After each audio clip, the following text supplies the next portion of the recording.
দুর্গাপুর ইস্পাতনগরীর এ zone অঞ্চলের আকবর road girls high school ময়দানে গত 27 ডিসেম্বর শুক্রবার সকাল থেকে শুরু হয় অল ইন্ডিয়া আশিহারা ক্যারাটে সংস্থার পরিচালনায় সারা ভারতের বিভিন্ন রাজ্য থেকে আসা প্রায় 300 জন ছেলে মেয়েকে নিয়ে সারা ভারত শীতকালীন ক্যারাটে প্রশিক্ষণ শিবির।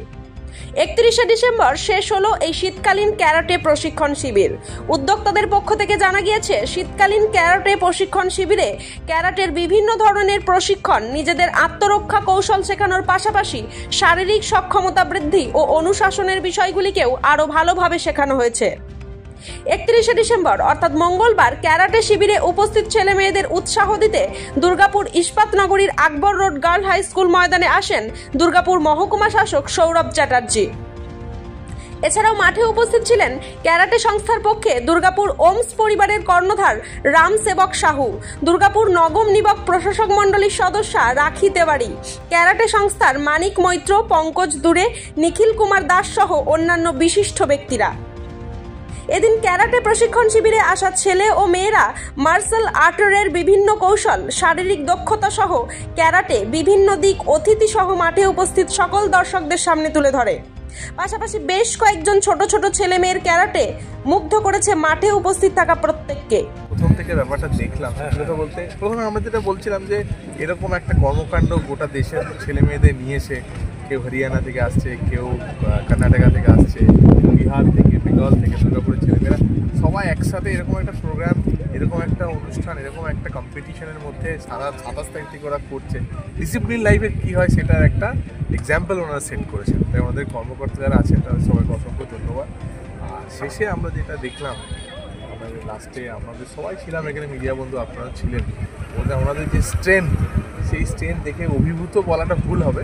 মানে আমরাও সিনেমাতে দেখি বিভিন্ন স্টান্ট ম্যানেরা যে সমস্ত করেন, কিন্তু এখানকার ছেলেমেয়েরা যে ধরনের কলাকুশলী, যে ধরনের পারফরমেন্স দেখালেন, মানে আমি বলতে পারি এটা একটা ইন্টারন্যাশনাল স্ট্যান্ডার্ডের একটা পারফরমেন্স।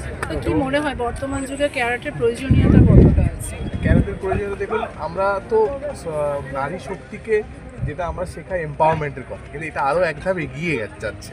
মানে এম্পাওয়ারমেন্ট থেকে ক্রস করে এটা ডিটারেন্স, এবং এটা বলতে পারেন যে একটা অ্যাটাকিং একটা পজিশনে ওনাদেরকে সশক্তিকরণ করছেন, যেটা কিন্তু আরও অ্যাডভান্স আমার মনে হয়। মানে আমরা যেরকম কি আমরা নারীকে সচেতন করি, অ্যাওয়্যার করি যে তোমরা এইরকম একটা রাত্রিবেলাতে বেরোতে গেলে তোমাদের এই করতে হবে, এখানে ওনারা দেখছেন যে তুমি এগিয়ে তো যাওই, তার সঙ্গে এগোতে গেলে যদি কোনো বাধা আসে তোমাকে নিজেকেই কিন্তু ডিফেন্স করে তাকে এগিয়ে নিয়ে যেতে হবে। আশিয়ারা তো একটা বড় কাজ করছে সেই হিসেবে, তো মানে আপনি কতটা থাকতে চাইবেন ওনাদের সঙ্গে? আমাদের সঙ্গে রেগুলার অনেক কথা হয়। ওনারা বিভিন্ন স্কুলে ওনারা এই প্রোগ্রামটাকে বাড়াতে চাইছেন, বিস্তৃত করতে চাইছেন। আজকে এই গোটা ভারতবর্ষের যে বিভিন্ন জায়গা থেকে নিয়ে এসে যেটা করছেন, সেটা আমাদের দুর্গাপুরের সাব ডিভিশন বা দুর্গাপুরের এতগুলো স্কুলের বাচ্চাদের মধ্যে যদি ছড়িয়ে দেওয়া যায়, সেটা একটা খুব বড় পরিকল্পনা হবে। দেখি আমরা এটার মধ্যে লেগে আসছি। ক বছর? ওর এখন 6+। কোন ক্লাসে পড়ে? ও ক্লাস 1 এ পড়ে। আচ্ছা, অন্য তো গেম দেখি মেয়েরা খেলে, তো আপনার মেয়েকে এই ক্যারাটে কেন নিয়ে এলেন?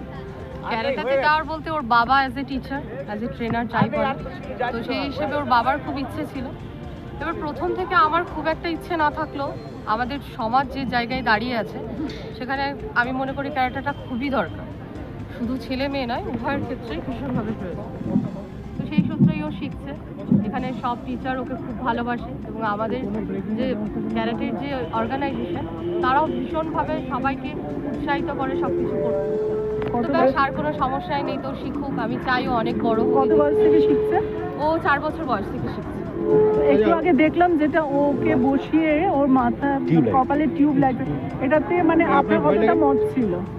আমার 80% মত ছিল, আর 20% মত এই কারণেই ছিল না। মানে আমি চাইছিলাম কি আরেকটু এজটা হোক, অ্যাটলিস্ট আর 1 ইয়ার যাক। কিন্তু দেখলাম যখন ঠিক আছে ওর বাবা চাইছে, বা যখন সবাই চাইছে, তাহলে ও করুক। এবং দেখা গেল ও কিন্তু মানে ভয় পেয়ে গেছিল। স্বাভাবিক, একটা ছোট বাচ্চা ভয় পাওয়াটা তো স্বাভাবিক। তো আপনি কিভাবে ওকে সামলালেন এই ব্যাপারে? আমি ওকে ডাকলাম, ওকে প্রথমেই বোঝালাম যে কিছু হয়নি তোমার। তো যাই হোক, ও আমার কথাটা বুঝলো যে হ্যাঁ, আমার মা যখন বলছে আমার কিছু হয়নি, ও সেটাকে বুঝলো। আপনি কি চান যে এরকম ছোট ছোট মেয়েরা আরো আসুক? আমি চাই যে বাচ্চা এখনকার দিনের, বিশেষ করে যারা মেয়ের মা বাবা, তারা অবশ্যই, শুধু মেয়ের মা বাবা না, উভয়েরই, মানে আমি চাই এই গ্রাউন্ডটাতে সবাই পাঠাক নিজের ছেলে মেয়েকে, শিখুক এই জিনিসটা।